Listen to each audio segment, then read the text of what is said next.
ABD Dışişleri Bakanı Mike Pompeo, Çin Komünist Partisi'nin Uygur Türklerine yönelik insan hakları ihlallerine destek sağladığı gerekçesiyle Çinli teknoloji devi Huawei'nin bazı çalışanlarına vize kısıtlaması getirdi.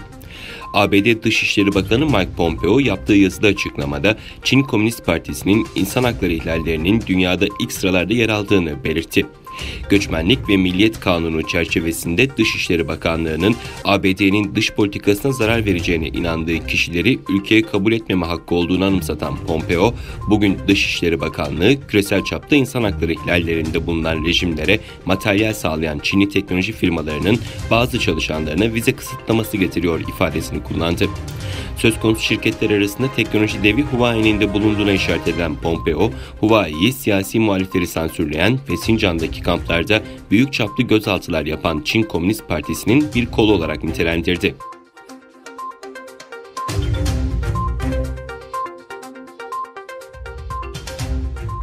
Dünya Uygur Kongresi Başkanı Dolkun İsa, İngiltere merkezli El Arabian News adlı gazete için bir makale yazarak yayınladı. Dünya Uygur Kongresi Başkanı İsa yazısında Çin'in Uygur halkını yok etmeye yönelik korkunç uygulamaları karşısında dünyanın sessiz kalmasına tepki gösterdi. Çin işgal yönetiminin Doğu Türkistan'daki bu korkunç ve toptan soykırım cinayetlerinin şiddetini günden güne arttırarak sürdürdüğünü belirterek uluslararası toplumun bu ürkütücü kayıtsızlığı Çin'in bu soykırım cinayetleri için cesaret verici rol oynuyor sözleriyle kınadığını açıkladı. Geçen hafta Müslüman çoğunluk devletleri de dahil olmak üzere 46 ülke Çin'in Birleşmiş Milletler'deki politikalarını destekleyen bir mektup imzaladığını hatırlatan İsa, Müslüman dünyasının milyonlarca Müslümanın soykırımını ve zulmünü desteklediği noktaya nasıl geldik ifadelerini kullandı. DUK Başkanı İsa yazısında dünyanın insanlığımızı görmesini istiyoruz ve Çin'den Uygur halkının soykırımını durdurmasını istiyoruz. Yaşama ve var olma temel haklarımızdan yararlanma, kültür ve etnik kimliğimizi kutlama hakkımız var. Şimdi anlamlı bir eylem olması gerekiyor. Yoksa Uygur halkının varlığının devam etmesi tehdit altında olacak ifadelerini kullandı.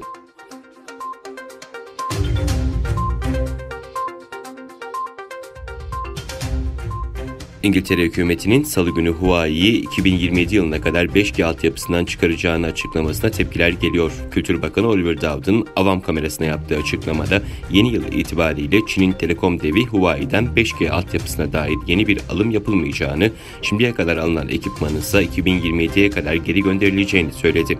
Çin'in İngiltere Büyükelçisi İngiltere'nin bu kararının hayal kırıklığına yol açtığını ve üzücü olduğunu söyledi. ABD Başkanı Donald Trump bu adımı memnuniyetle karşılarken İngiltere'nin bu kararı almasında kendisinin etkili olduğunu öne sürdü.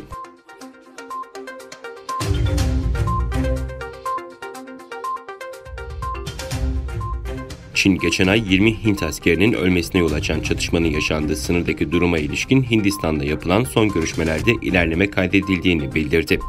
Çin Dışişleri Bakanlığı sözcüsü günlük basın toplantısında Ladak'taki Galvan Vadisi'nde iki ülke askerleri arasında yaşanan çatışmadan bir ay sonra Hint ve Çinli üst düzey komutanların dün gerçekleştirdiği 4. tur müzakerelere ilişkin açıklamada bulundu.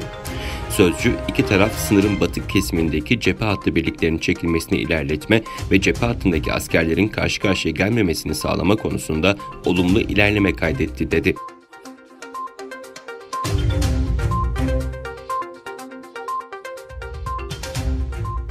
Azerbaycan-Ermenistan sınırındaki çatışmalarda 7 Azeri asker daha hayatını kaybederken Rusya tarafları itidale çağırarak tansiyonun düşmesi için arabuluculuğa hazır olduğunu bildirdi.